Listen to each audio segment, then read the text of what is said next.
Lo veía de vez en cuando, después no se podía hacer,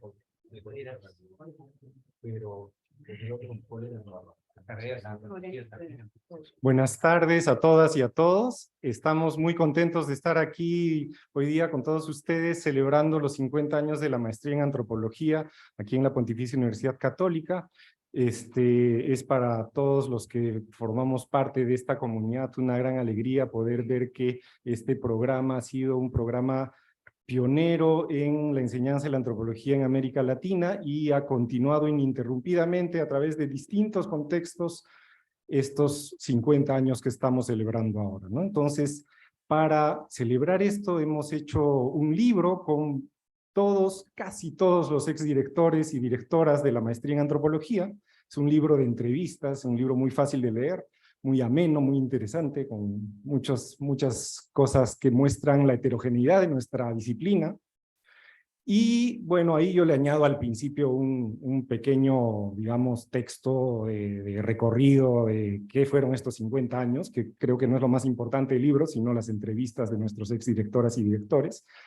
Y entonces, para comentar este libro y para un poco hablar dar testimonio de este programa, hemos invitado a 4 egresados y egresadas de nuestro programa, y eso es lo que vamos a hacer ahora, y vamos a empezar esta pequeña reunión así familiar con las palabras de bienvenida del decano de la Escuela de Posgrado, el doctor Eduardo Ismodes, que está acá presente conmigo, profesor principal de la Católica, decano de la Escuela de Posgrado, es miembro de la Asamblea Universitaria, miembro del directorio del Centro de Innovación y Desarrollo, director y fundador de la Red de Emprendedores Equipu, expresidente del directorio de CEDAPAL, exdirector ejecutivo de Concitec, entre muchos otros roles que Eduardo ha tenido a lo largo de su carrera. Entonces, sin más, Eduardo, te dejo la palabra. Muchas gracias, Guillermo. Muy buenas tardes con todas y todos los aquí presentes. Para mí, lo primero son las palabras de felicitación por estos 50 años estudiando, investigando al país. De manera particular, tengo afinidad con las ciencias sociales por razones familiares. Mi padre fue uno de los fundadores de Ciencias Sociales en San Marcos y llegó a ser director de programa cuando, en tiempos de la dictadura velazquista, cuando se eliminaron las facultades y en su lugar se crearon los departamentos y los programas. Entonces, desde pequeño he estado viendo cómo funcionaba el mundo de las ciencias sociales, sobre todo de San Marcos, con peleas, discusiones, tratando todos de entender desde distintos puntos de vista al país. Y eso me marcó bastante, aunque me dediqué a la ingeniería en el pregrado, me marcó bastante el entender que desde estas ciencias se trata de entender a la persona, se trata de entender a las sociedades y como consecuencia de ellos se producía conocimiento. Durante muchos años en el Perú, la parte de los posgrados quedó detenida, justo porque antes de los 70 se trabajaba esto de manera muy poco ordenada. Recién en los 80, con la nueva ley universitaria, comenzó a trabajarse el tema de los posgrados en el país y desde los 90 comenzó a pervertirse inclusive. A pesar de ello, acá en la Universidad Católica, el año 72, se inician de forma más ordenada que en el resto el tema de los posgrados, con las maestrías, en este caso de sociología y antropología. En el caso de antropología, yo lo veía como algo más lejano, algo donde la gente, como muchos de ustedes, se sumergía estudiando a poblaciones alejadas de las grandes ciudades, ¿no? Y con el tiempo vi que estaba totalmente equivocado, que se estudia también a la gente en las ciudades, en las distintas poblaciones, ricos, pobres, y se trata de entenderlos mejor. Para mi sorpresa, inclusive, como en los últimos 30 años he estado metido en el campo de la innovación, he visto lo valioso que son para los que tratan de hacer innovación los antropólogos. Ustedes deben tener alumnos o algunos de ustedes mismos pueden verse involucrados en estos temas, donde lo clave para innovar es entender lo que necesitan o lo que precisan las personas. Y tratar de entenderlos no es fácil. Un técnico ingeniero lleva la solución y trata de imponerla. Gracias a los antropólogos es que se puede entender mejor la real necesidad, la de fondo, y con ello generar propuestas o soluciones. A pesar de ello, me temo que el influir fuertemente en el país es una materia pendiente. No solo de la antropología, de la sociología, ¿no? de todos. Hay problemas serios en un país desintegrado, lleno de discusiones, de peleas, y yo creo que la salida va por generar conocimiento. Desde esta maestría, desde los doctorados correspondientes que estamos impulsando, se está tratando de generar conocimiento. Tenemos logros, tenemos resultados destacados que van a contarse ahora, pero yo me siento insatisfecho.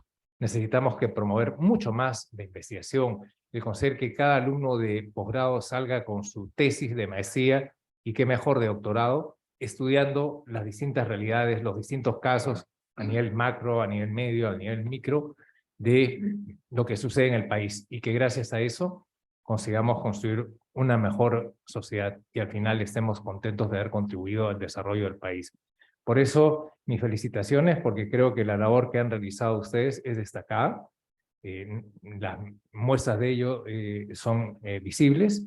Creo que pocas universidades han conseguido los mismos resultados, pero nos falta multiplicar eso por muchas veces más y confío en que ustedes puedan hacerlo y ayudar a los demás a hacerlo también.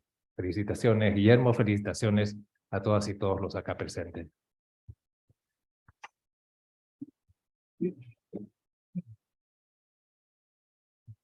Muchas gracias, Eduardo.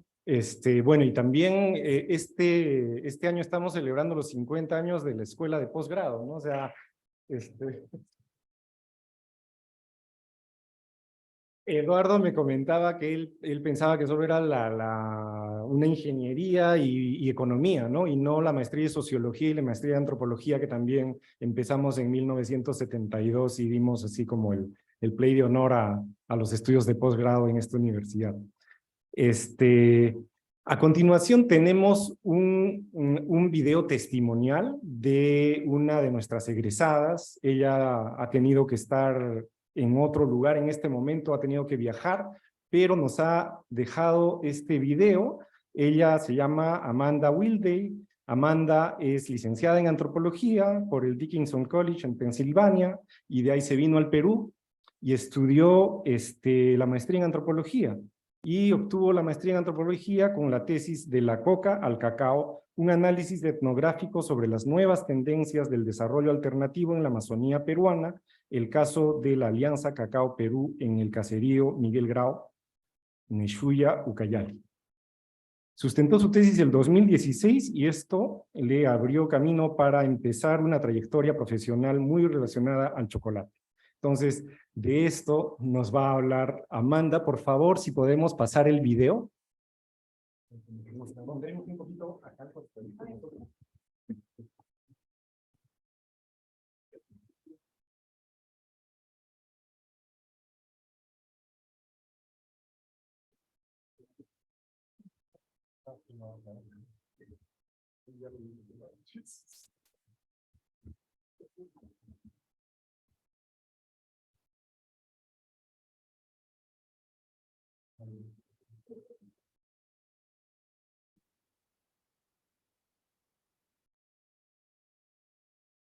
Hola, mi nombre es Amanda Joel Smith Wiley.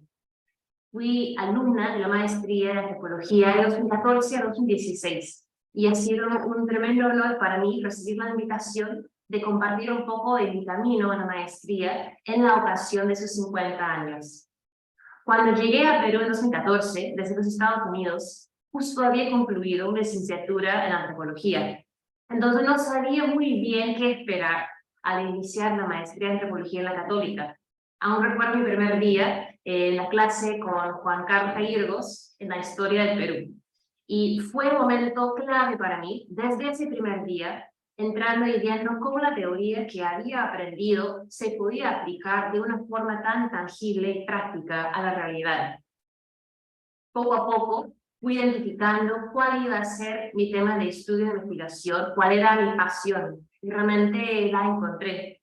Estaba estudiando en desarrollo alternativo en la selva central y me enfoqué en el cultivo de cacao. Comencé a profundizar investigación acerca de la cadena de valor y cómo los productores en zonas más alejadas geográficamente articulaban conexiones con intermediarios, compradores de cacao y eventualmente chocolateros de alta gama acá en Lima. A lo largo de la maestría, lo que comencé a valorizar mucho era cómo traducir realmente la teoría que uno lee en el libro y aplicarlo a la realidad. Las clases de la maestría estaban llenas de mucha conversación, mucho diálogo reflexivo y crítico, que me ayudó a adoptar una forma de pensar y una perspectiva de siempre buscar relaciones, causa-efecto, tratar de entender en un contexto más amplio las relaciones sociales que se aprecian alrededor.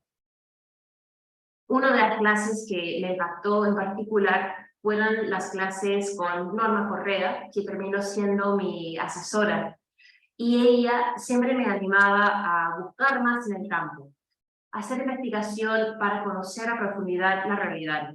Y al final terminé yendo a campo 3 veces hasta que me dijo que ya, no más información, no más datos.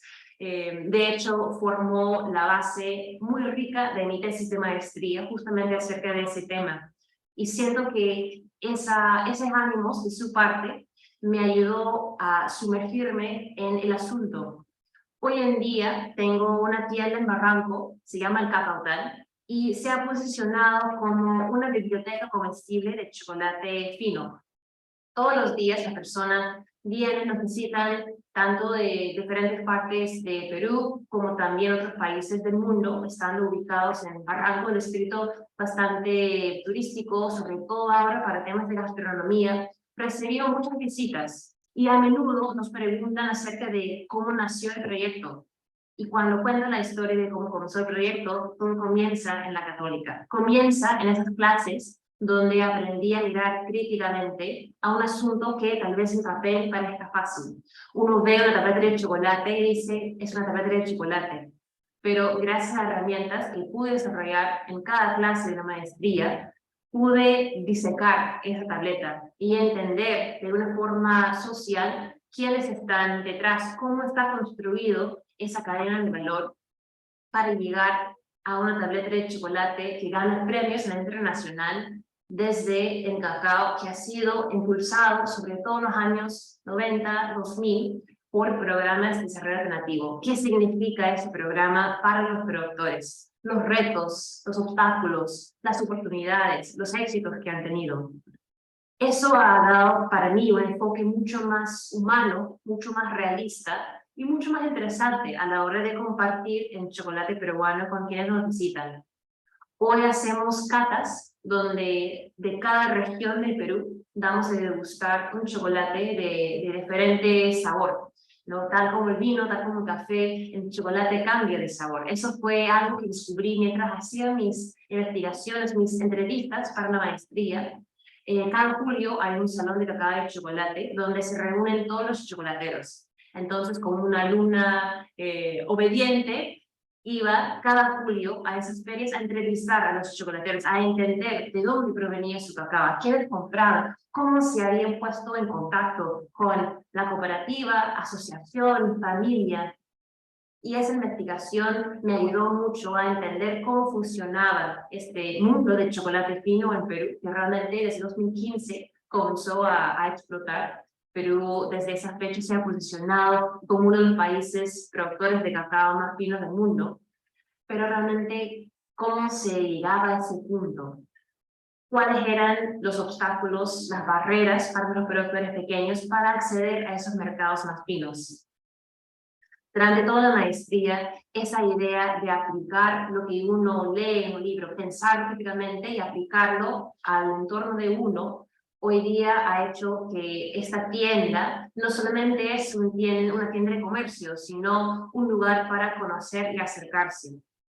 trato siempre de estar consciente del hecho de que esta tienda representa las vidas e historias de cientos de personas, porque cada persona que está involucrada en la elaboración de cacao termina siendo parte de una tableta. Y siento que es una tremenda responsabilidad de mi parte poder estar acá y compartir la historia de esas personas con quienes nos necesitan. Y además buscar alentar cambios en la cadena. En la tienda tenemos una política para tener la mayor trazabilidad y transparencia posible en la cadena. En algunos casos también tenemos chocolates que han sido elaborados por los mismos productores de cacao, una integración vertical de la cadena. Y en muchos casos, por supuesto, es un beneficio económico. La persona que elabora este chocolate también es el productor, entonces todo valor agregado se queda con el productor. Pero además de ese beneficio tangible, también promueve la agencia de ese productor. Y en las clases que he llevado en la maestría, cuando realmente cuestionamos la presencia, las participaciones, las dinámicas de poder, esta oportunidad de que el mismo productor pueda representarse y contar su historia mediante un chocolate y no depender de que otro intermediario chocolatero cuente la historia por él o por ella, ha sido una parte destacable de este crecimiento de este tipo de chocolate. Y me da mucho gusto poder compartir ese componente, este beneficio, tal vez no tan esperado, no tan directo para la persona que lo ve desde una perspectiva fría. Esa perspectiva más integral es algo que aprendí no solamente a interpretar, sino a aplicar. La temática de formar, investigar y seguir aprendiendo es algo tan relevante no solamente para lo que sucede dentro de las aulas de la maestría, no es algo que se ha quedado en mi periodo de vida de 2014-2016, sino se vuelve costumbre, se vuelve una práctica habitual. Una persona sale de la maestría y ya no puede apagar esa perspectiva, ya no puede silenciar la voz, la necesidad de analizar la situación y entender cómo los lazos están conectados, entender de dónde proviene una cosa, cuál es la causa y cuál es el efecto y cómo uno puede intervenir también.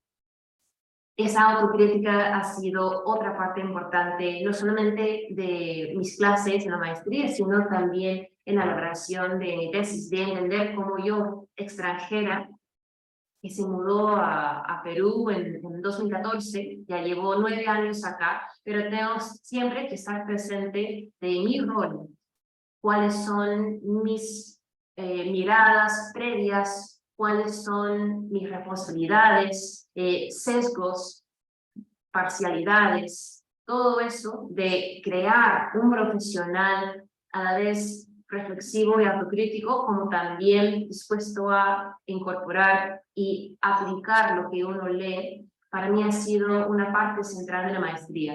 Y eso es lo que lo hace relevante, como comenté, no solamente mientras uno está estudiando de los docentes destacados, sino también cuando uno sale de la maestría, aplicarlo ya en el día a día. Entonces, para agradecerles nuevamente por la invitación de acompañarles en este momento tan importante y quedar con las ganas de ver qué seguirán en los siguientes años de la maestría, qué nuevos retos vendrán, qué nuevas oportunidades, los diálogos, cómo se van a cambiar con los años. Regresé a la maestría, a la facultad hace 2 meses, después de 5 años que no regreso, y ha sido emocionante ver todos los cambios, casi era irreconocible, sobre todo la facultad de sociales ha crecido, y siento que por fin ha tenido esa transformación física que refleje toda la energía y todo el diálogo que se va construyendo de forma metafórica en las aulas. Ahora es una facultad con una presencia física bastante notable. Es mi esperanza y mi gran deseo ver que estas iniciativas, esos diálogos sigan dándose, que se sigan buscando vínculos, sigan buscando diferentes perspectivas, esa mirada holística de ver cómo todas las piezas de una rompecabezas se entrelacen es otra lección bastante valiosa de la maestría, de no solamente cerrarles en antropología, sino buscar retroalimentación de otras disciplinas. Antropología es una de las disciplinas más versátiles y más multifacéticas. Sabemos que las respuestas no están en un solo libro. Dependen de lo que podemos construir, diferentes diálogos, diferentes interacciones y diferentes perspectivas. Me gustaría compartir una cita o un recuerdo de una de mis clases de metodología con profesora Luciana Canepa. Es una cita que reitero bastante en el día a día, sobre todo si alguien viene y tal vez no sabe qué es antropología. Entonces yo me acuerdo, entramos en una de las primeras clases, de la primera clase de metodología, y la profesora Gisela lanzó una pregunta al aire. Dijo, ¿qué es un antropólogo más que un chismoso profesional? Y me reí porque era cierto. En el mejor sentido, un antropólogo tiene que llegar al grano. Un antropólogo nunca está contento de simplemente recibir una respuesta de una persona. Un buen antropólogo, en mi caso una antropóloga, le gusta salir a buscar, a recopilar tantas perspectivas para crear justamente esa imagen holística. Lo he aplicado mucho en mi día a día y por eso me río siempre cuando me acuerdo de ese dicho, porque es verdad, en el mundo de cacao y chocolate me siento una chismosa profesional porque busco cómo están todos conectados y cómo sucede en muchos mundos nichos especializados, veo cómo todo está conectado, cómo todos están conectados y ver esos lazos y poder estar de cerca y a la vez alejarme y ver la panorama completa, me ayuda a asegurar que los chocolateros con quienes trabajamos acá están trabajando de forma transparente. La información que están brindándome, la información que buscamos brindar y compartir con las personas que nos visitan, es información cierta, porque ya desde que hacía las entrevistas para la maestría, ya conozco a casi todos los chocolateros, conozco a muchas cooperativas en todo Perú. Y cuando llega una nueva marca con una nueva propuesta, puedo triangular información para asegurar que quienes están representados en la tienda sean marcas realmente comprometidas a una cadena de valor saludable y justa. Esa justicia, ese apoyo para un crecimiento verdadero y real para todos los actores en la cadena es otra lección más que vi y pude ver en la maestría. Las clases sobre desarrollo justamente con Norma Correa eran básicos para entender la diferencia entre la realidad y lo que muchas veces los programas de desarrollo proponen. Aprender las herramientas para evaluar la situación, realidad y la propuesta teórica, la respuesta, y ver los desencuentros. Entonces, las personas que nos visitan y se enteran que soy antropóloga o lo ven en mi tarjeta de presentación, me preguntan, ¿eres antropóloga? ¿Y sigues practicando antropología? ¿Sigues activa en el mundo de antropología? Y mi respuesta es, por supuesto. Les cuento, señalo a mi tesis, que está como mi hijo, le llamo en parte de la estantería. Esta fundación, esos cimientos que tuve el privilegio de construir gracias a la maestría en antropología en la Católica, son cosas que informan cada decisión que tomo hoy en día. Y una gran parte del éxito que hemos tenido como empresa desde que abrimos en 2017 justamente ha sido este énfasis en buscar la multidisciplinaridad, un encuentro de diálogos y seguir buscando, seguir aprendiendo. El mundo no es estático y la antropología es la mejor herramienta para poder siempre analizarlo y siempre entenderlo. De nuevo, mis más profundos deseos para los siguientes 50 años de la maestría en la Católica. Ha sido para mí un capítulo tan importante en mi vida, un capítulo crítico para formarme como el profesional que soy hoy en día. Y espero que más alumnos sigan teniendo y sabiendo aprovechar de esa oportunidad de la maestría y su enfoque particular que ofrecen. Gracias nuevamente, es especial a Guillermo Salas, también profesor mío cuando estuve en el primer ciclo de antropología. Ha sido un momento muy bonito para mí recordar y revivir lo que pude experimentar durante mi tiempo de maestría. Gracias también por esta oportunidad de compartirlo con ustedes. Espero que sigan teniendo éxitos y estaré acá siempre apoyándoles y hablando desde mi esquina de Barranco acerca de las maravillas de la maestría de antropología. Muchísimas gracias.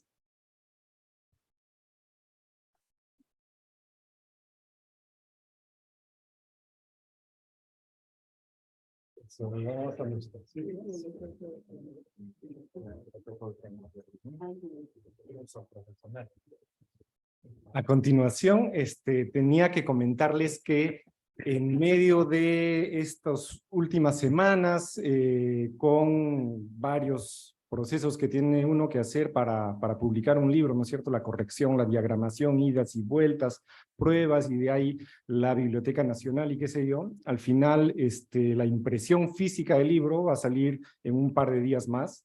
Así que ahora no tenemos libro físico, pero tenemos el PDF. Así que les voy a mostrar así brevemente el PDF. A ver, vamos a ver, ojalá que no eche a perder el Zoom. A ver, ¿dónde estamos? Acá está. Listo, ahí está. Y para que me crean que existe el libro. Entonces, esa es la carátula y tenemos, quiero ir al índice, ¿no? Entonces tenemos este capítulo general. A ver, me están diciendo que no se lee nada. A ver, ¿cómo es esto? Y ahí ya. Acá nomás será, para no complicarme la vida. Listo. Entonces. Ay, no, ¿qué dice? Aquí tenemos este primer capítulo que es una mirada general que yo le he escrito, que es, digamos, una historia de estos 50 años, ¿no?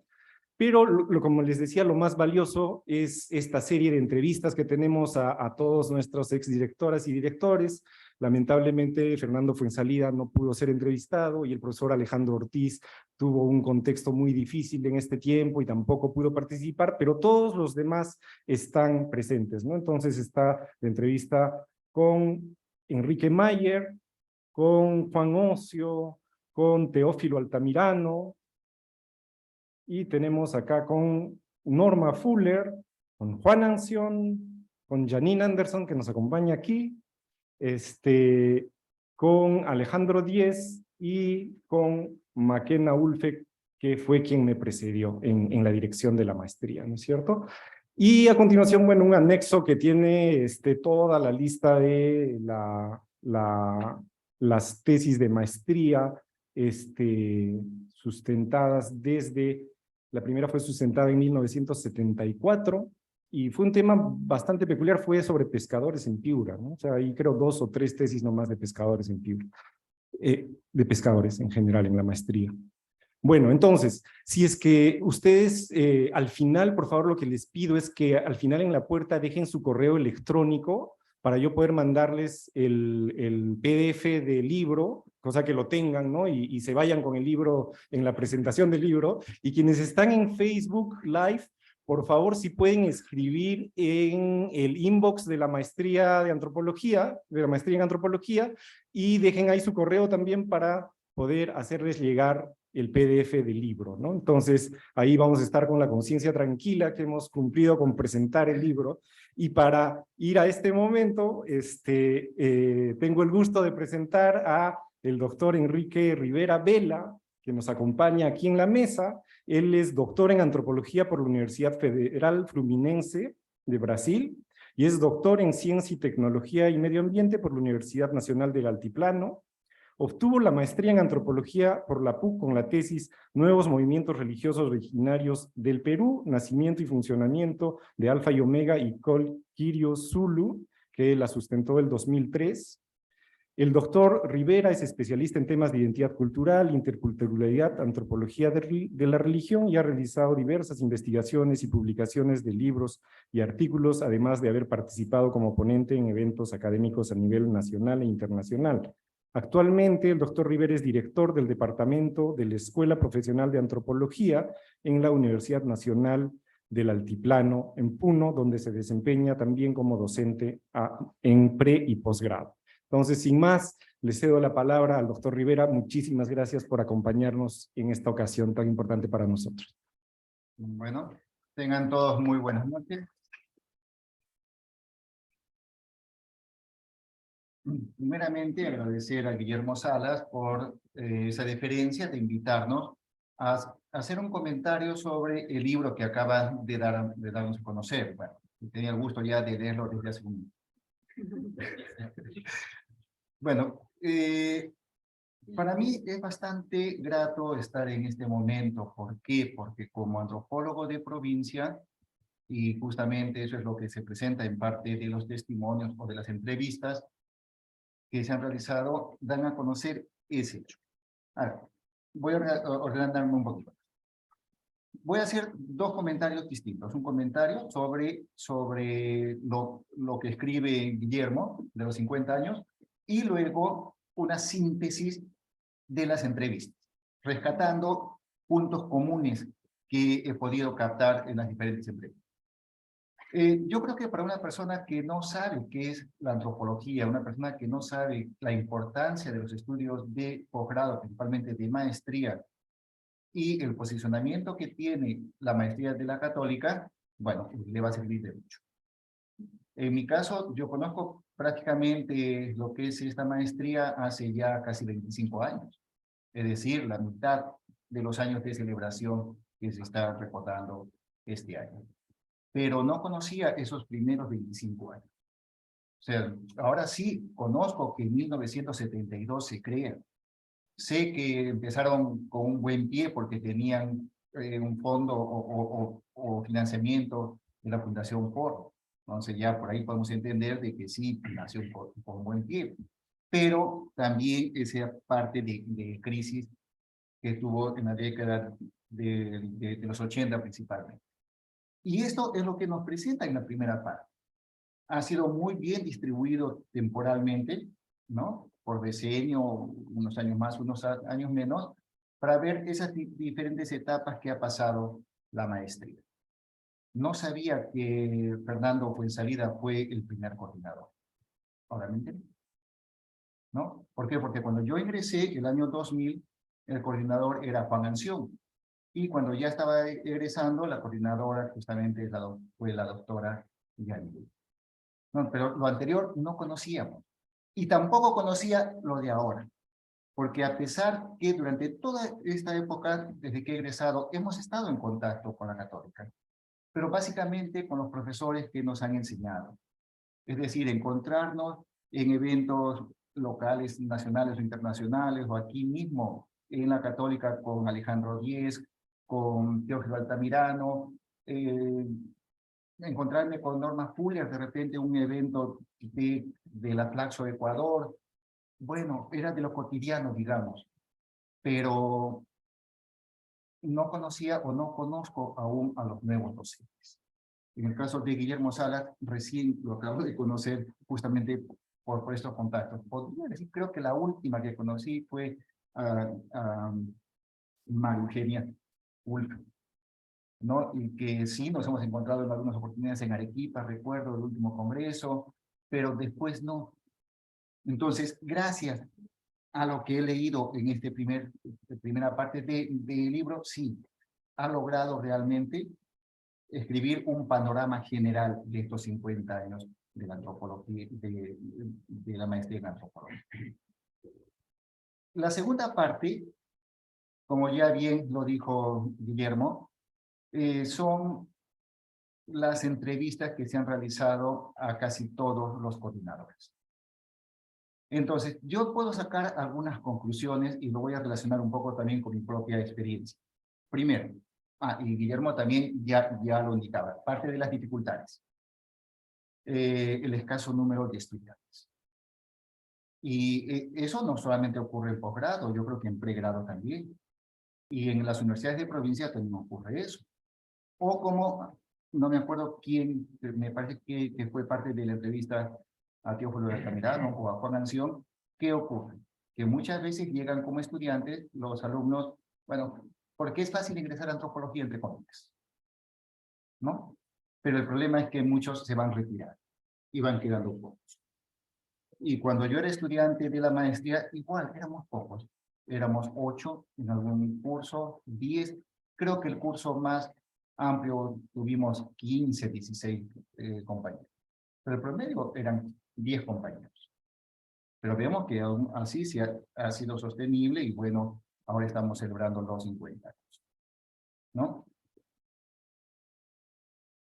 Algo interesante, y para conocer también a nuestros profesores, fueron justamente en las primeras preguntas, porque el esquema es muy parecido.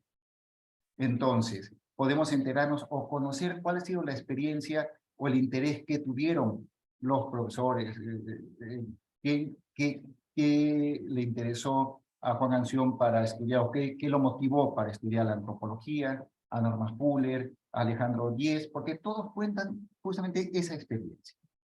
Y eso es interesante, ¿por qué? Porque uno mismo se ve reflejado ahí. Y yo mismo me preguntaba, ¿y a mí qué me interesó para estudiar antropología?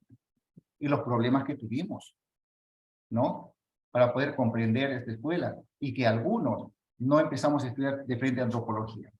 Pasamos primero, de repente el interés que Alejandro tuvo por arqueología, luego estudiar ingeniería química, me hace acordar que yo primero ingresé a biología. Igual, no terminé el primer semestre. Me retiré porque recién me di cuenta, perdón, recién conocí que era antropología. Y dije, no, yo lo dejo esto y el próximo año postulo antropología. Entonces vemos que hay ahí experiencias comunes en la gran mayoría de las entrevistas que se presentan. Perdón. Ya.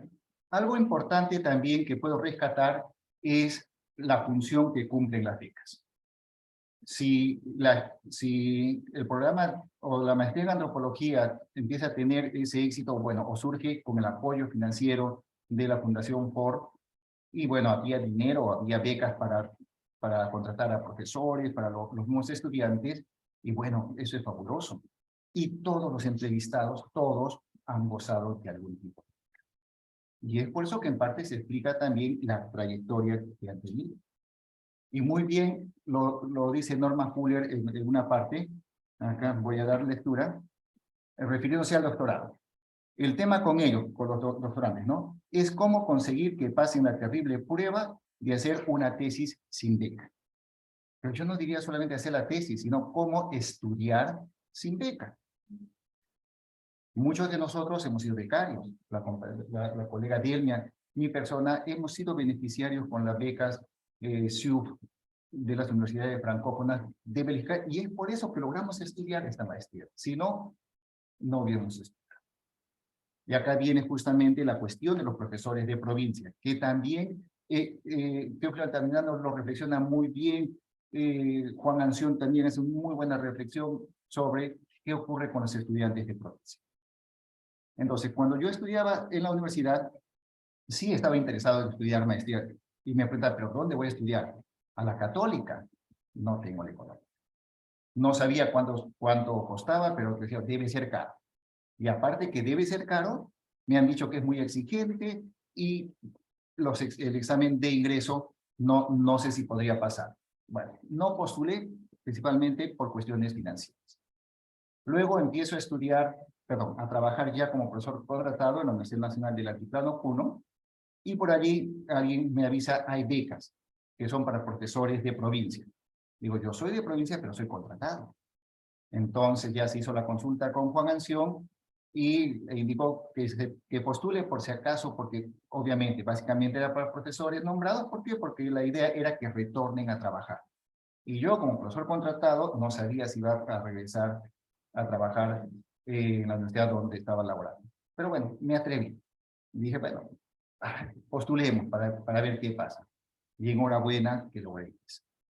Entonces, cuando ya empiezo a estudiar la maestría, vienen las primeras lecturas. Y muchas de estas lecturas en inglés.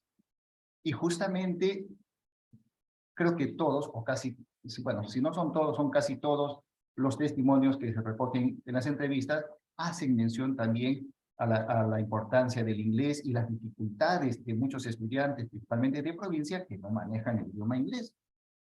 En mi caso, felizmente que lo manejaba. No tanto para hablar, pero sí para leer. Entonces, no me fue muy complicado tratar los documentos en inglés, ¿no? Y muchos se preguntarán, ¿pero qué pasa? ¿Por qué los de provincia no hablan inglés? ¿Por qué no se preocupan? Bueno, un análisis que podríamos hacer es en función también a la procedencia de los estudiantes de antropología. En la Universidad Nacional del Altiplano, yo creo que el 80% a 90% de nuestros estudiantes provienen del interior del departamento. Provienen de las comunidades campesinas, que he hecho las comunidades campesinas aymaras. Y sabemos ahí también lo delicado que es llevar la educación primaria, o las deficiencias que tienen, ¿no?, en la educación primaria, educación secundaria, y ahora exigirles inglés. Y ojo, en la universidad se les está exigiendo. Para poder sacar el bachillerato, tienen que presentar certificado de inglés. Sí, pero un certificado que diga que tiene el curso básico de inglés. En 3 meses o 6 meses de estudio de inglés no es el suficiente para que uno esté en capacidad al menos de leer el documento. Entonces hay que comprender esa parte de la realidad también de los jóvenes estudiantes de provincia, ¿no? La procedencia cultural, la procedencia social, las debilidades económicas que tenemos y luego, sí es cierto, el nivel de exigencia también de la maestra. No me acuerdo quién de ellos dice, ¿no? Bueno, los estudiantes de provincia llegan, no tienen conocimientos teóricos o muchos conocimientos teóricos, pero sí tienen mucha experiencia de campo, ¿no? Y es cierto. ¿Por qué? Porque convivimos ahí con las comunidades, es más fácil tener ese acceso justamente a los lugares de la antropología tradicional para estudiar las comunidades, pero la gran debilidad sigue siendo el componente. Pero luego, bueno, me preocupaba demasiado. Luego que voy a hacer el doctorado a Brasil, me doy cuenta que en Brasil la realidad es casi la misma. ¿Por qué? Porque los estudiantes que estudian antropología, básicamente son estudiantes que viven en las favelas, algunos ya estudiantes indígenas que se han incorporado a la universidad, y hay mucha deficiencia en el campo de la lectura.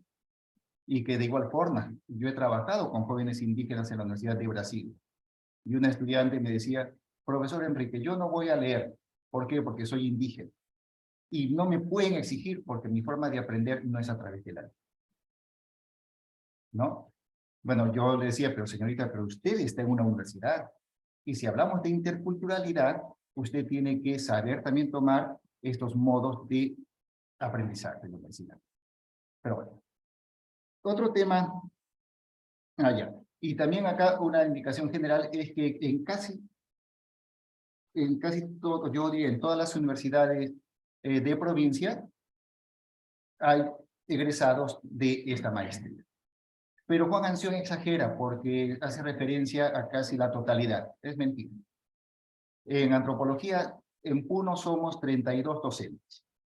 Y de los 32 docentes, somos 4 que hemos pasado por estas aulas de la maestría. 3 titulados y 1 sin titular. Yo he estudiado en la Universidad Nacional de San Agustín, y en la San Agustín, solamente que recuerde, hay 2 colegas. Uno sin titular y el otro titular. Y el profesor Félix Palacios, que ya se jubiló hace algunos años. Entonces, no somos la gran mayoría de los docentes de provincias que hemos pasado por esta maestría. Somos pocos, ¿no? Bueno, finalmente, como parte también de mi testimonio, yo tengo que recordar primero y agradecer mucho, tal cual lo hace Alejandro Díez, al padre Manuel Max. Yo ya había leído sus libros, había leído sus artículos súper interesantes, y fue un placer, fue un gusto que fuese también mi profesor del curso de Antropología de la Religión, y posteriormente mi asesor de tesis. Recuerdo mucho las conversaciones que teníamos con él, principalmente ya cuando estaba haciendo la tesis. ¿Por qué? Porque lamentablemente fue la época que sufrió el accidente. Entonces, el asesoramiento muchas veces se hacía por teléfono o visitándolo en la casa de Breña o la última visita que le hice a la casa de Miraflores, ¿no? Y el padre Marsal me dijo, Enrique, has tenido mucha suerte. O mi accidente te ha traído suerte. ¿Por qué, padre? Porque tengo ahora todo el tiempo del mundo. Entonces, puedo leer tu tesis. Y la verdad que tuve suerte, pero a la vez muchos jalones de orejas. ¿Por qué? Porque leía línea por línea. Y me ponía observaciones en cada párrafo. Me corregía inclusive las faltas ortográficas. Y una observación muy grande que me hizo, y yo ahora hago también a mis alumnos cuando asesoro, es que me dijo, Enrique, ustedes, los antropólogos de provincia, tienen una debilidad. ¿Cuál es? Que escriben tal cual como hablan. No, pues, una cosa es el lenguaje escrito y otra cosa es el lenguaje oral, ¿no? Y eso mismo yo ahora le digo a mis asesorados. La última vez que lo visité al padre Marsal fue al año de egresado. Gané una beca para hacer un curso de un mes en la Fábrica de Ideas de la Universidad de Salvador de Bahía en Brasil, que era un curso sobre identidad negra y, bueno, y algo más. Entonces dije, bueno, voy a visitarlo al padre para decirle que estoy yendo a Brasil. Y me gustó mucho sus palabras, que las tengo acá, ¿no? Enrique ha empezado tu época de internacionalización, ¿no? Entonces, ¿y por qué recuerdo todo esto? Porque eso me dio más ánimo para seguir adelante. Es cierto, esa vez, 2003, fue la primera vez que salí al extranjero para un curso académico. Y a partir de entonces he seguido yendo, ¿no? Aquí, allá, seminarios, congresos. Este año estuve en el mes de junio en Bélgica, en una pasantía, y visité la Universidad de Lovaina. ¿Y saben a quién encontré allí, o con quién nos encontramos? Con Isabel Yepes. ¿Quién es Isabel Yepes? En esos entonces era la coordinadora del SIUF, de la instancia o la institución que nos dio la beca para estudiar la maestría, ¿no? Entonces, y con ella conversábamos y recordamos también la época de cuando tuvimos la reunión aquí en Puno, perdón, en Lima, por el SIUF, y luego que nos encontramos, no me acuerdo en qué lugar, en algún evento académico. ¿No? Entonces, veamos estas ligazones que tenemos. Voy a terminar recordando también a otra persona, a un colega, a un amigo, a un compañero que lamentablemente nos dejó también, o la COVID se lo dio. ¿Y por qué? Porque este compañero, como lo testimonian la mayoría de los entrevistados, como un compañero aymara, como un compañero antropólogo muy decidido en estudiar la maestría y las dificultades, perdón, él no fue maestría, el doctorado, y las dificultades que tuvo para ingresar. ¿Por qué? Porque no postuló una vez, postuló 2 veces, 3 veces. Y cada vez que le negaban el ingreso me decía, Enrique, ¿qué pasa? Soy tan burro, ¿qué pasa? ¿Por qué no me acerca? Yo le digo, no sé, cada jurado tiene su propia opinión, pero no te desanimes. Y él no se desanimaba. Entonces yo ya más o menos le aconsejaba, mira, lee este libro, este otro libro, porque una pregunta clásica es, ¿qué es lo último que has leído? Entonces, al menos agarra 2 libros teóricos, 2 libros de repente locales de alguien, de la gente de la Católica, y listo. Bueno, finalmente, pues estoy dando la receta cómo lograr el ingreso. Eso era cuando yo estudié hace 20 años. No sé si ahora ha cambiado. Finalmente ingresó, pero él ingresó sin beca. Entonces, ¿y por qué quiero recordar esto? Justamente por lo que los comentarios que se hacían. No se puede estudiar sin una beca, no se puede hacer una buena tesis sin una beca. Él lo hizo. Él lo hizo por las ganas que tenía de pisar esta universidad, de seguir la trayectoria de esta universidad, ¿no? Y con el esfuerzo personal, y bueno, con el apoyo de la universidad que simplemente le dio la licencia con goce, o no simplemente, sino que le dio la licencia con goce de haber, bueno, pudo mantenerse aquí, pudo mantener a su familia en Puno. Lamentablemente la pandemia en febrero de 2021 se acabó, a portas de sustentar la tesis. ¿no? Entonces, quise recordar tanto al padre Marsal como al colega Luperio. ¿Por qué? Porque forman parte de mi experiencia de vida también por esta universidad, por esta maestría, por este programa de posgrado. Muchas gracias.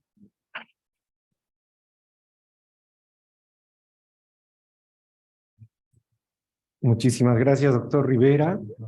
Y a continuación tenemos las palabras de la doctora Delmia Valencia Blanco, mi paisana. La doctora Valencia es docente principal de la Universidad Nacional San Antonio Abad del Cusco.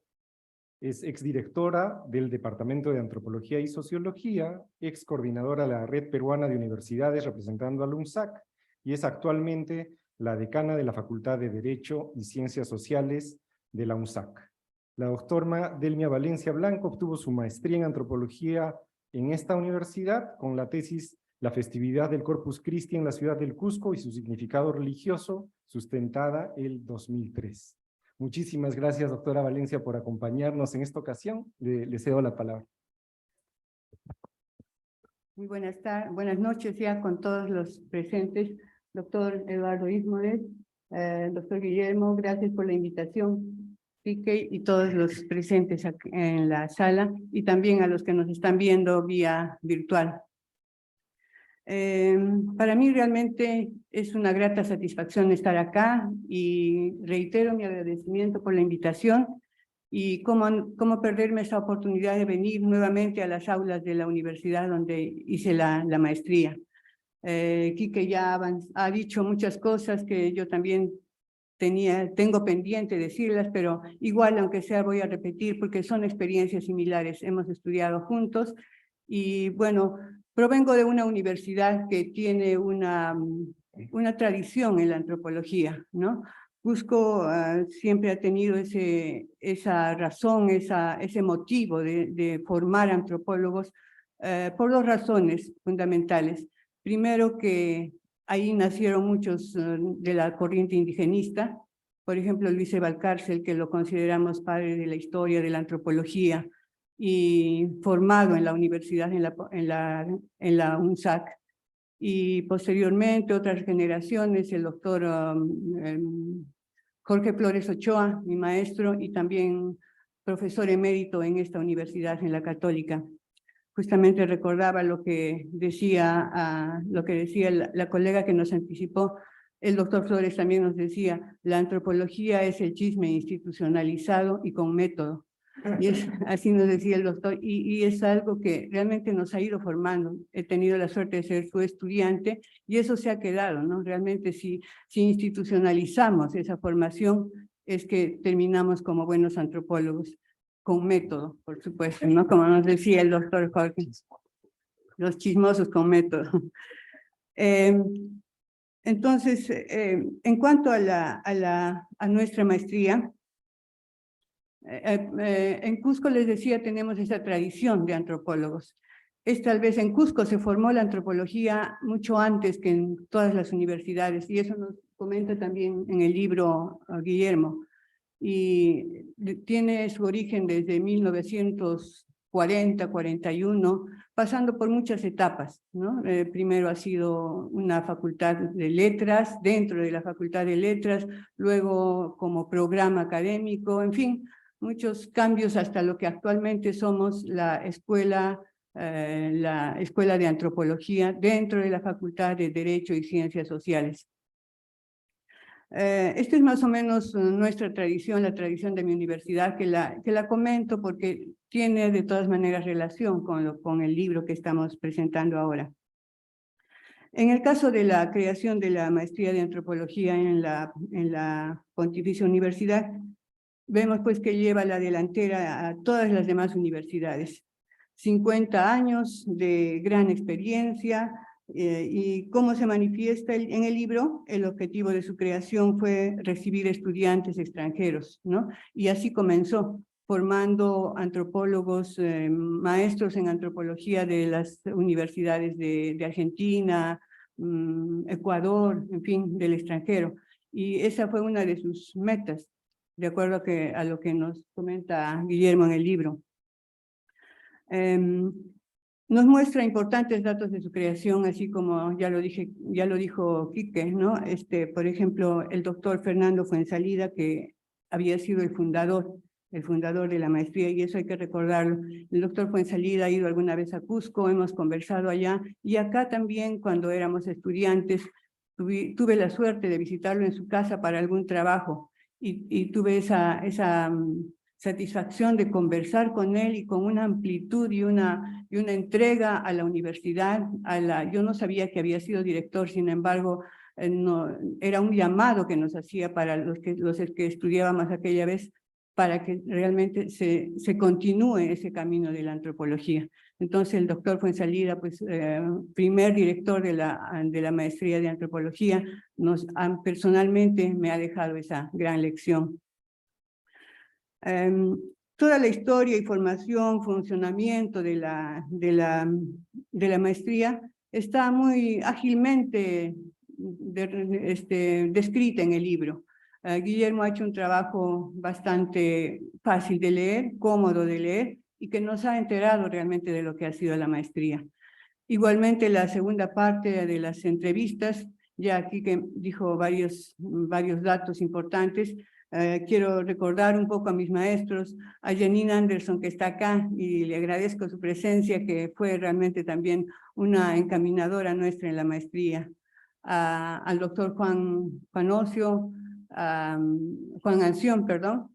Luego estaba Alejandro Díez, Norma Fuller, Gisela Canepa, tal vez me olvido algún nombre, pero son profesores que hemos trabajado y que les agradezco mucho sus enseñanzas y también su amistad, ¿no? Entonces, agradecer a todos ellos. Nos muestra también este problema que hubo entre el año 82 y 91, esa crisis por la que pasó la maestría, ¿no? Una crisis que, bueno, se dio por el segundo gobierno militar, y luego vino el problema del problema interno en el Perú. Todo eso, de alguna manera, también afectó a la maestría en antropología. Y también el retiro de los apoyos económicos con los que contaba aquella vez, llámese la Fundación Ford o Fulbright, todos los que habían aportado, fue un retiro. Entonces la maestría pasó por una crisis fuerte, ¿no? Y eso es lo admirable y eso es lo que rescato, porque a pesar de eso, con ya poco dinero, poco apoyo económico, pocos estudiantes también, muy pocos estudiantes, se ha mantenido. 50 años continuos de labor, con pocos o muchos estudiantes, y se ha mantenido la maestría, pasando momentos muy difíciles, ¿no? Eso es lo que hay que valorar en la universidad, en esta Pontificia Universidad Católica. Hasta que cambian los tiempos para mejor, ¿no? Como nos dice en el texto. Y según nos muestra Guillermo, en este panorama general de los 50 años, menciona un remonte de la crisis entre el 92 y el 2001. Es justamente en esta década que la universidad inicia su trabajo con como nos dice aquí, que con el convenio interuniversitario francófono de Bélgica.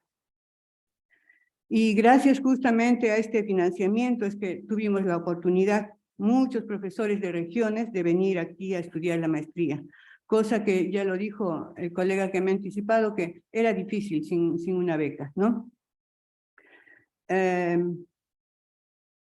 Cuando yo estaba estudiando justamente, llegó una comisión de Bélgica, presidida por Michel Molitor, ¿no? Y estaba integrada por un equipo de docentes belgas, entre ellos Isabel Yepes, que siempre la recordamos, y que posteriormente con Isabel habríamos hecho una gran amistad en Cusco, y actualmente seguimos trabajando con ella. Es esa vez que con la llegada del doctor Molitor que yo recién me entero que éramos beneficiarios de la beca del CIUF. No sabía, habíamos dado el examen, habíamos ingresado, ya estábamos estudiando, y en medio de los estudios es que llega esta comisión, nos invitan a los maestristas, y ahí me entero, como digo, de que éramos becarios del CIUF. Y eso agradezco también a mucho, porque en ese entonces pues tuvimos la suerte de que apenas egresamos, había unos fondos que tenía el CIUF y tanto Enrique como yo fuimos beneficiarios, entonces nos graduamos casi inmediatamente terminando los estudios. Ese es un agradecimiento porque realmente uno de los problemas que tenemos los estudiantes de provincias, los becarios de provincias, es que terminamos los estudios y ya, regresamos a nuestros lugares de base y ahí nos quedamos años. Eso fue lo que pasó con muchos profesores de mi universidad también. Y eso quiero agradecer a Janine que está presente porque cuando ella tomó la dirección de la maestría, ella empujó este hecho, ¿no? Y convocó a todos los egresados que años no se graduaban, que estábamos muy bien, bueno, no en el caso, pero que estaban muy bien en su universidad, los convocó, los preparó, los capacitó y muchos de ellos llegaron a graduarse. Eso es algo realmente muy valioso del aporte que tiene esta universidad, de la maestría de esta universidad a las maestrías de provincias, ¿no? Quiero comentar un poco, hacer un testimonio de esto del CIUF, porque creo que en una de las entrevistas, creo que de Alejandro Ries, él pregunta, ¿no? Cuando le preguntan, dice, sí, nos habla de esto del CIUF, y comenta y dice, pero no sé ahora dónde está, sé que se ha ido a Cusco, pero no sé más, y eso quería yo hacer un testimonio. Realmente CIUF tenía el convenio con la Universidad Católica, con la Universidad La Molina y con la Cayetano Heredia. Y terminado este convenio, decidió ir a trabajar a provincias y eligió mi universidad. Tuvimos la suerte, hemos trabajado allí, luego de muchos talleres, en fin, encuentros, viajes continuos. El 2009 inicia su trabajo con la Universidad Nacional San Antonio Abad del Cusco. Entonces comienza con el CIUF ese año, hemos trabajado 4 años en qué campos, formación de capacitación de docentes, trabajos de campo, publicaciones, en fin. Gracias al CIUF, mi universidad dio un gran salto esa vez en lo que es capacitaciones. Y sobre todo algo importante, gracias al CIUF, lo reconozco, se formó la maestría de antropología en Cusco, que hasta ahora tenemos esa maestría, está funcionando ya 10 años consecutivos, y yo sí reconozco y digo, la maestría es un poco el fruto de esta maestría de acá de la Universidad de San Antonio Abad, perdón, de la Católica. Muchos profesores allá, como en mi caso, se han formado allá. Quiero recordar a alguien que ya no nos acompaña también, el doctor Ricardo Valderrama, que ha sido profesora allá y que ha hecho su maestría acá. Luego, ¿quién más estaba? Washington Rosas, que actualmente está todavía trabajando en la universidad, y muchos más que se han formado acá y que ahora son profesores de la maestría allá. Entonces, ese es un agradecimiento que tengo, que traigo de mi universidad a esta nuestra, que también es nuestra alma mater. Entonces, el CIUF, luego de trabajar hasta el 2014, formó la maestría en antropología. Sus primeros profesores incluso fueron belgas, la misma Isabel Yepes, el caso de Manuel Piccoli también, que dictó allá cursos sobre todo de género, que era donde yo tenía más contacto. Entonces ellas han dictado siempre, incluso profesoras de acá, actuales de la maestría, nos apoyan a veces a dictar cursos en la maestría de Cusco. Luego el CIUF, el año 2013, se convierte en lo que es el ARES, ¿no? Solo es un cambio, termina el CIUF y se convierte en ARES, que es la Academia de Investigación de Enseñanza Superior. Y ARES, a partir del 2013, continúa su trabajo en el Cusco. El único cambio vital es que ya no es solamente el trabajo dentro de la universidad, sino es el trabajo de proyección de nuestra Universidad de la San Antonio a las comunidades. Entonces hace énfasis en eso Isabel y todo el grupo, y salimos a trabajar a Ocongate, que es una comunidad de allá. Hemos hecho bastante trabajo, bueno, en el tema de ciencias sociales, en lo que se refiere al desarrollo sobre todo de la mujer ocongateña en todo sentido, ¿no? Y actualmente Isabel acaba de llamarme, ya llega creo en este próximo mes de enero, está llegando y me escribe, me dice vamos a continuar el trabajo.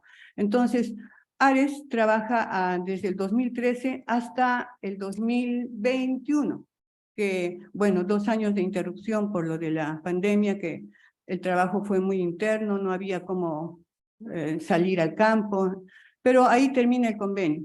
Sin embargo, han regresado este año en junio y se ha vuelto a firmar un convenio para continuar trabajando.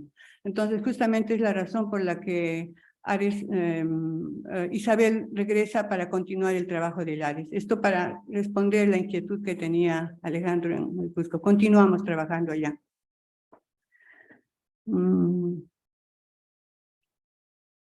cuanto a la maestría acá de la Universidad Católica, en las entrevistas a los maestros se tiene valiosa información sobre su origen, como ya habíamos dicho, sus avances. Algo que ya he dejado en claro es esto de que los profesores de provincias tenían esa dificultad y que gracias a Janine, lo repito, hemos logrado graduar a muchos profesores. Es también bueno manifestar que gracias a la maestría en antropología de acá de la universidad, se ha formado muchos profesionales que hoy laboran en diferentes espacios. Profesionales no solo antropólogos, eso es algo importante, sino de diferentes profesiones.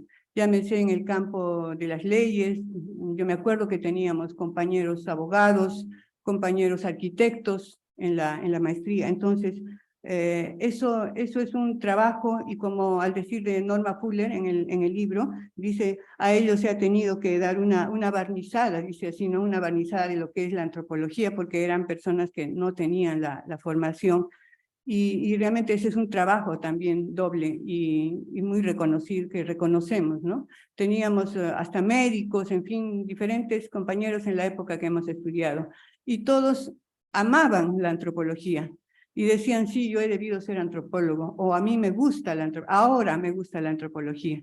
Entonces, tenemos maestristas, antropólogos, yo creo, en antropología, no solo antropólogos, sino de diferentes especialidades, y eso hay que valorarlo. Por último, es importante reflexionar sobre el hecho de que las maestrías en antropología se han implementado, para mí sí, yo sí lo reconozco, en varias universidades del Perú, gracias a la Católica, yo sí lo reconozco.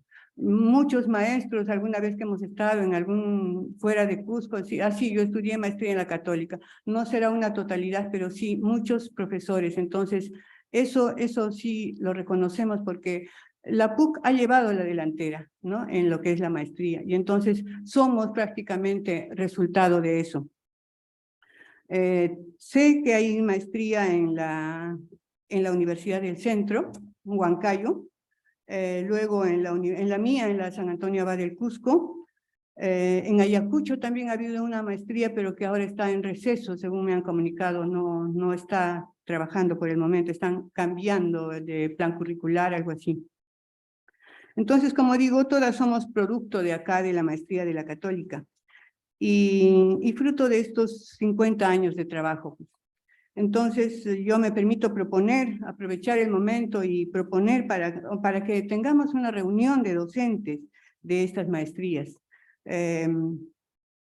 para hacer un intercambio de información, de experiencias, de resultados, de planes curriculares, en fin, de las diferentes maestrías del Perú. Porque, como digo, casi todos los egresados somos de acá. Y entonces ese es un planteamiento que traía. De repente podemos reunirnos los profesores, y qué mejor pues que sea nuestra alma mater, la PUC, que convoque. La Casa de Cusco, mi casa está abierta también para ver esta posibilidad. Y antes de concluir, quiero, al igual que lo hizo Enrique, quiero en forma muy especial recordar al maestro Manuel Marsal, que también fue mi asesor de tesis. Y al igual, el mismo tiempo que aquí que hemos preparado la tesis, y él se daba tiempo, creo, ahora que escucho que a los dos nos asesoraba, cuando estaba ya delicado de salud después de su accidente. Entonces, con las mismas palabras de Quique, bien exigente, pero siempre mostrando esa paz, esa tranquilidad de espíritu tan contagiante y ese ánimo que nos daba para concluir. Y así fue. Como manifesté hace un momento, Enrique y yo fuimos becarios también de la tesis. Hubo un resto de dinero y nos dieron, ya, ¿quieren hacer la tesis? Aquí está, pero la hacen para tal fecha. Y eso nos empujó. Y el padre Manuel Marzal nos ayudaba, lo vas a hacer y lo vas a lograr. Y entonces por eso es que a los pocos meses, ni al año casi, sí, ¿no? A los meses ya estábamos graduándonos, Quique y yo. Entonces, eso agradecer al doctor, al padre Manolo, que con cariño, así siempre lo recordamos, un cariño para él hasta el cielo, ¿no? Igualmente, reitero mi agradecimiento a todos mis maestros, que ya los he nombrado, y a los nuevos también desearles el mayor de los éxitos, que esos éxitos logrados hasta los 50 años continúen para toda la vida. Hay nuevas generaciones que se van formando y para todos ellos es un reto la antropología, un reto tan bonito que no hay que olvidarnos que tenemos que continuarlo, porque somos los que institucionalizamos ese chisme de la antropología, ¿no? Muchas gracias a todos ustedes. Gracias. Muchísimas gracias, doctora Valencia. Yo creo que esta iniciativa de reunirnos a nivel de los programas de maestría es una excelente iniciativa que además retoma iniciativas que se habían tomado hace unos años aquí, cuando Pati estuvo de coordinadora, estaba empujando el asunto de reunirnos entre todas las escuelas de antropología del país para nuevamente tratar de fortalecer esta comunidad científica y esta comunidad de relaciones que somos y que una universidad sola pues no puede realmente levantar a una disciplina, ¿no? Tenemos que construir una red mucho más sólida y mucho más densa, como las palabras que nos inspiran en la entrevista a Janine, que ahorita la estoy viendo y justamente ella es muy insistente en este tema, ¿no? De tratar de unir mucho más coordinadamente todas las escuelas de antropología que tenemos en el país. Y para cerrar con broche de oro, que le hemos tenido a Carolina esperando en el Zoom, Dios mío, tenemos a Carolina Rodríguez Salza. Carolina es licenciada en lingüística de aquí, de la Católica, y ha obtenido su maestría en antropología con la tesis Entre el vivir huyendo y el vivir tranquilos, los contactos de los Isconagua del río Callería. Esta tesis la logró a través de una beca que le financió su trabajo de campo, la beca Delegado Lelón en Antropología Social del CNRS de Francia, y con esta beca que ella ganó, pudo financiar su trabajo de campo, que fue sustentada el año 2016. Carolina ha sido docente de las especialidades de antropología y de lingüística de la PUC y de la Universidad Nacional Mayor de San Marcos, y actualmente cursa estudios de doctorado en antropología lingüística en la Universidad de Texas en Austin. Sus intereses de investigación giran en torno a la Amazonía indígena, a las interacciones entre el lenguaje y la cultura, y en el último año su trabajo de investigación se ha abocado a la búsqueda y revisión del material archivístico sobre el pueblo Isconagua, junto a quienes desarrolla trabajo de campo desde hace varios años. Muchísimas gracias, Carolina, por acompañarnos esta noche, y te cedo la palabra. Hola a todos, buenas noches. En verdad es un gusto poder participar a la distancia en esta celebración. Estaba calculando que hace como 3 años que no estoy por la universidad, algo que me genera mucha nostalgia porque la PUC, yo he pasado muchos años de mi vida en la PUC, no solamente como estudiante en el pregrado, en la maestría, sino también como docente. Entonces, nada, muy alegre de compartir este momento con ustedes. Y bueno, yo quiero primero agradecer a Guillermo Salas por la invitación a esta celebración, a los 50 años de la maestría en antropología, así como también a todo el equipo organizador de este evento, ¿no?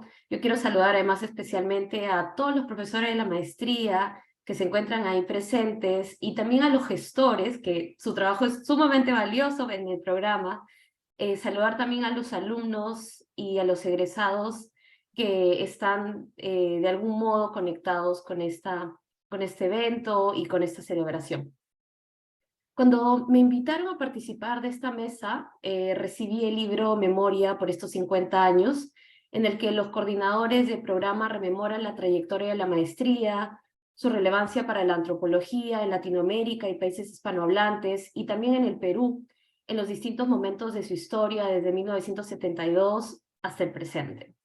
En el libro se encuentran los antecedentes que convirtieron a este en el programa donde yo comenzaría a estudiar en el 2015.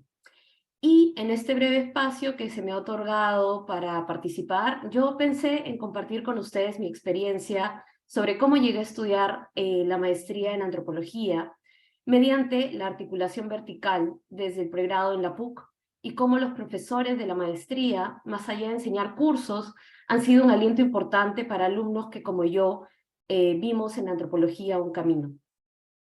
Entonces, yo cuando veo un poco hacia atrás y recuerdo qué me llevó a estudiar antropología, encuentro inmediatamente en mis memorias a Norma Fuller. Tal vez ella no recuerda, pero yo me colé, ¿no?, a una de sus clases de género y antropología en el pregrado, cuando todavía estaba cursando mis estudios de lingüística. Norma siempre ha sido una profesora muy lúcida, y yo, que no llevaba el curso, aún así pensé en comentarle sobre mis intereses sobre rituales de paso femenino en la Amazonía. Creo que mi interés por la antropología ha ido emergiendo, ¿no?, de las primeras experiencias o mis primeras aproximaciones a las lenguas indígenas y también mis primeros trabajos de campo en Pucallpa. Pero creo sinceramente que no fue sino hasta esa clase con ella, ¿no?, que pude ver este interés como panorámicamente, ¿no?, que pude ver cómo mis intereses se integraban definitivamente a una disciplina y a autores y a lecturas y a una discusión que además tiene larga data. Aún recuerdo la conversación que sostuve con Norma Fuller en su oficina y mi inocente pregunta sobre si yo debería tal vez llevar la maestría en antropología. Años después, Norma Fuller sería oficialmente mi profesora. Para ser más exactos, la profesora de mi primera clase de maestría, de la maestría en el curso de teoría antropológica. Otro recuerdo que quiero compartir aquí es sobre la clase de etnografía amazónica, que también forma parte del pregrado, y pues hago énfasis sobre todo en mi ingreso a la maestría como parte de la articulación vertical. Recuerdo con especial entusiasmo la clase del profesor Óscar Espinosa, dando la introducción a su curso y la explicación sobre cómo la Amazonía se devela como una región que requiere de los antropólogos conocer más allá de la antropología. Para comprender la Amazonía, nos decía Óscar, hay que saber más sobre su historia, sobre su geografía y sus ecosistemas. Hay que saber tanto de antropología como de arqueología y lingüística y mucho más. Quizá esto puede haber desanimado a muchos, pero a mí, sinceramente, las palabras del profesor Óscar me entusiasmaron bastante. Por eso, justamente yo comencé a tomar cursos que él dictaba en la maestría. Y fue en uno de esos cursos que le comenté de mi interés en la antropología amazónica, y además le pregunté si la maestría en antropología en la PUC era una buena opción para el campo en el que yo quería formarme. Si bien no existía en ese entonces un programa tal como Antropología Amazónica, Óscar me convenció en que en ella yo hallaría un lugar para mí, y mis intereses podrían desarrollarse junto a otros estudiantes interesados en los estudios amazónicos. Óscar finalmente no solamente fue mi profesor en varios seminarios sobre antropología amazónica en la maestría, sino también se convirtió en mi asesor y también finalmente un mentor para mí. En resumen, me parece que desde siempre, aún en el pregrado, ¿no?, yo siempre he estado cruzando ese caminito, ¿no?, que nos une desde la Facultad de Letras y Ciencias Humanas, donde yo estudiaba lingüística, a la Facultad de Ciencias Sociales, ¿no? Donde fue creciendo mi interés en la antropología. Profesores como Norma y como Oscar fueron un gran aliento para mí, pero seguramente tantos otros profesores que están hoy día presentes escuchándonos han respondido de igual forma a todos los estudiantes que como yo comenzamos la maestría en antropología a través de la articulación vertical. La articulación vertical permite que los estudiantes de pregrado puedan llevar algunos cursos en la maestría, lo cual para mí fue un paso trascendental tras el cual postulé oficialmente en la maestría, a la maestría en el 2015. Ahí conocí a muchos otros antropólogos que fueron mis profesores, como Juan Carlos Calligos, Norma Correa, Alonso Quinteros, Gisela Canepa, Juliana Borea, María Eugenia Ulfe. Con los años también he llegado a saber que varios lingüistas peruanos, que han sido también mis profesores y quienes son influyentes en el estudio sobre lenguas indígenas en el Perú, llevaron el diploma de estudios antropológicos, un antecedente vinculado a la maestría en antropología. Actualmente me encuentro en Estados Unidos estudiando el doctorado en antropología lingüística en la Universidad de Texas, en Austin. Y Estados Unidos ha sido uno de los últimos países donde he venido a desarrollar mi formación en antropología lingüística y específicamente en antropología amazónica, luego de mi paso por la maestría en la PUC. Y si se preguntan por qué irse tan lejos para estudiar la Amazonía, la respuesta es que aprendí a ver la Amazonía de manera global, tras sus múltiples caminos desde la cuenca amazónica hacia distintas partes del mundo.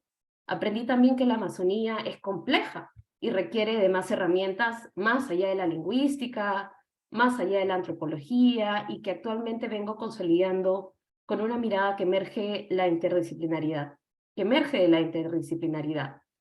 Estos fueron, pues, los aprendizajes que yo también recibí de muchos profesores y compañeros que encontré en el programa de la maestría.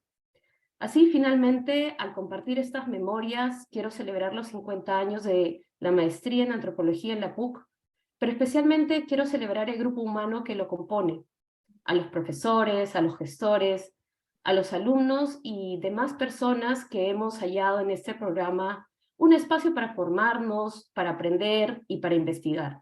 Palabras que acompañan esta celebración de una muy larga trayectoria. Muchas gracias.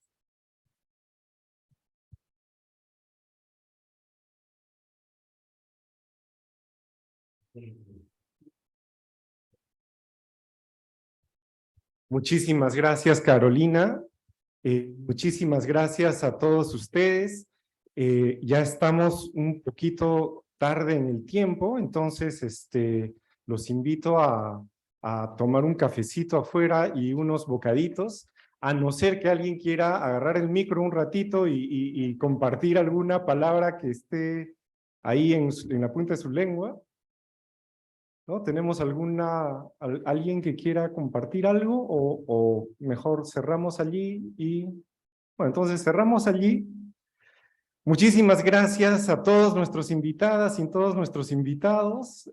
Gracias Carolina, gracias Delmia, gracias Enrique, gracias Eduardo y gracias a Amanda también que nos ha compartido su video.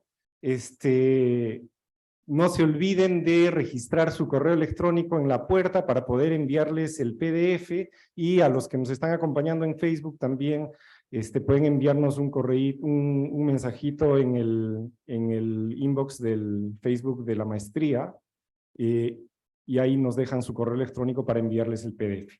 Bueno, muchas gracias.